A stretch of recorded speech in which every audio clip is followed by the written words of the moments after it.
Voting Gauntlet time. You guys excited? I am. There's been a rule change, so how about you and I talk about that new rule change? We'll go over the heroes that are in it, and I'll share with you a slightly shady trick on how to make things a little easier for you if you're having problems. Greetings and salutations, my name is Deltran, helping you make killing machines so that you can dominate in PvP and special hero battles in Fire Emblem Heroes. If you want help earning all the orbs, feathers, and heroes the game throws at you, consider hitting the subscribe button. The Blood of Dragons Gauntlet starts on 10/9 midnight PST.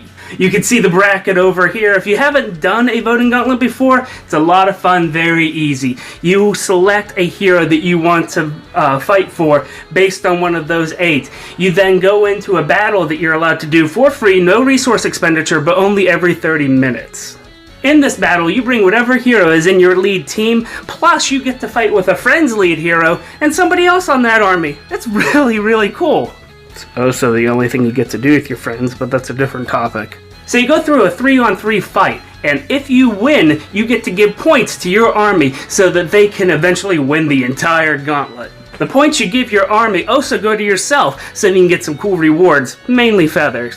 The points you earn are based on a few things. Firstly, the more friends you have, up to 10, gives you extra bonus points. Bet you a lot of you didn't realize that was even happening. You also get bonus points if the hero that you bring to the combat, it matches the hero that you're supporting. It matches exactly, not a sub-variant or a different name or something like that. It has to be exact. You also get points for using flags at your discretion that you earn from quests and from daily rewards while the gauntlet's going on.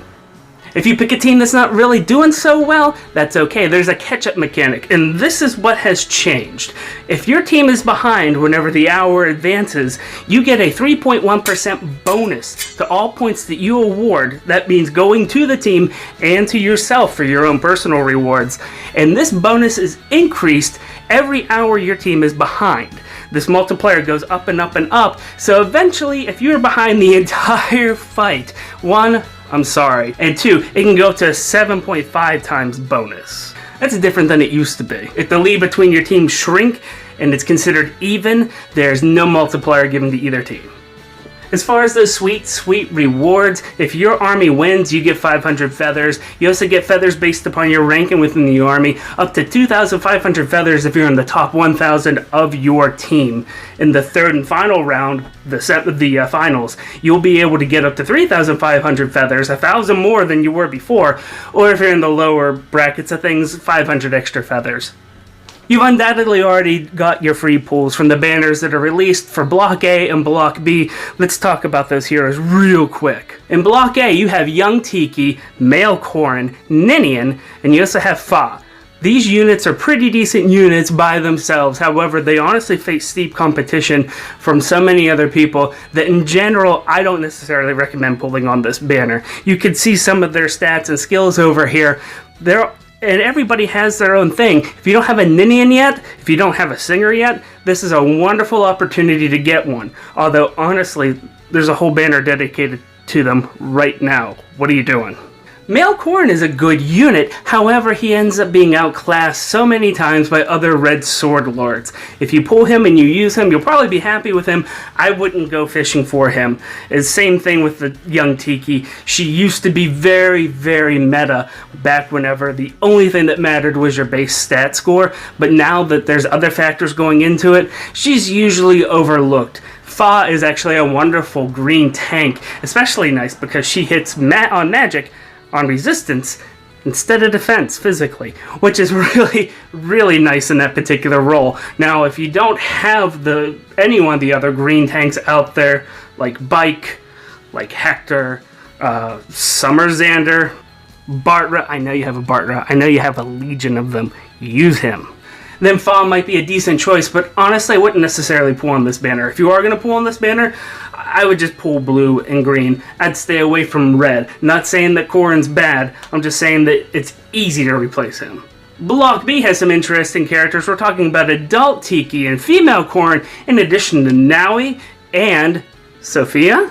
It's okay, she's a half dragon, she just doesn't have her stones, so she can't turn into a dragon.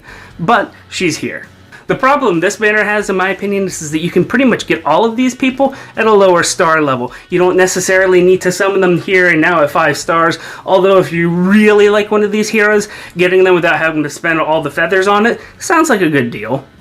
Nowi is a great tank, and so is female Corrin. Both of them being blue, if you go on this banner, I would just pull blue and stay away from red. That's my opinion. Adult Tiki is also a good tank, but she doesn't always have the umph that a lot of people need, and unfortunately that's because she has a distant counter built into her breath weapon. But so does Nowi, so, you know. Don't know why they're not more equal. Regardless, Sophia is a very weird choice. She's a free hero. You can get her at 3 and 4 stars. You can't get her naturally at 5. And you can definitely do something with Sophia, but I would never pull for one personally, just like in a banner like this. To me, it seems a little odd. Regardless, it doesn't matter what you think of my recommendations on these banners. If one of these heroes is your favorite, this is probably the best time to get them, and get them at 5 stars.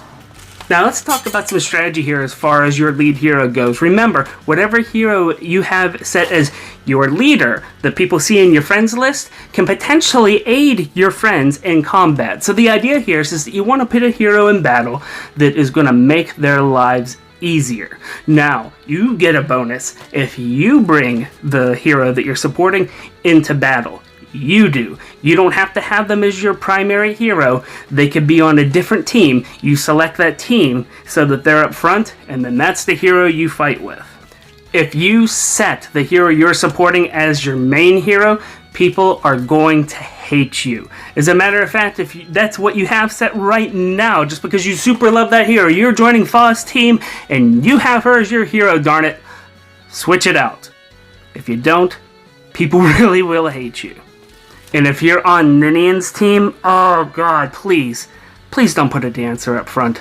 Because I will really hunt you down if that's the case. I will. It's serious.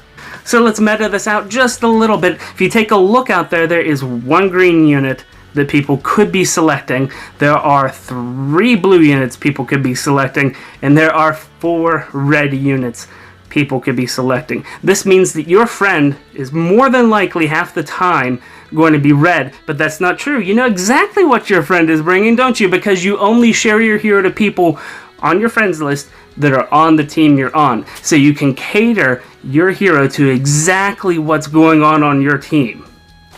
Of course, gray is always one of the best, but a lot of people are going to be probably wanting to use a falchion user. And whenever you share a falchion user, that's sort of a double-edged sword. See what I did there? It's a sword, and I'm sorry. Because it's easy to see coming. As a matter of fact, Nowi and female Corrin can both counter a falchion user if they have Swordbreaker as their B slot. So if you're sharing Nowi, if you're bringing Nowi to that arena, make sure you put Swordbreaker on her. You don't have to keep it there forever. Just bring it for this event. You will be happy. So because a lot of people are going to want to probably bring a falchion user to these fights to make it easier for themselves against people who are inevitably going to go ahead and share a dragon hero anyway, it's probably easiest for you to set your hero to be blue, because there's only one hero out there that's not going to do well. Julia might be around because she actually has a weapon that hurts dragons, but that's pretty much it. You might bump into a couple other people who really like to just leave their Minerva or something like that out there, but when it comes down to it, you're just sharing this hero, and this is just one that's out there.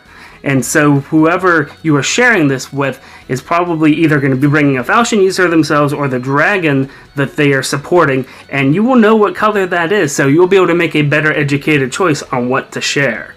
Last thing I want to mention, during the last voting gauntlet, I was doing a lot of training in between the half hours, trying to get other people up on to par, and I accidentally started several fights with a hero I was training, you know, level 10, level 20, and so I went into these 3-on-3 battles, facing against 3 opponents that were around my level.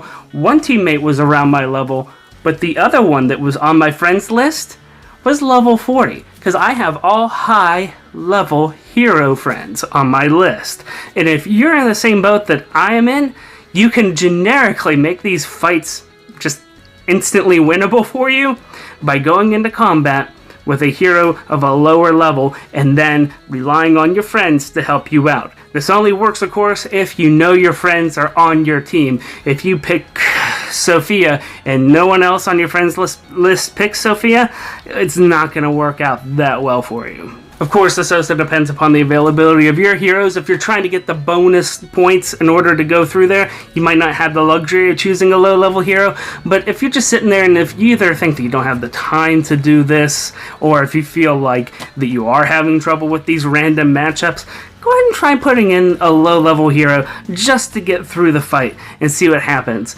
And hey, do me a favor, if I give you something to chew on, hit that like button. If you like your Fire Emblem information hot and fresh like Grandma's cookies, hit that subscribe button. My name is Deltran. Thank you guys so much. I greatly appreciate all of you. And until next time, take it easy.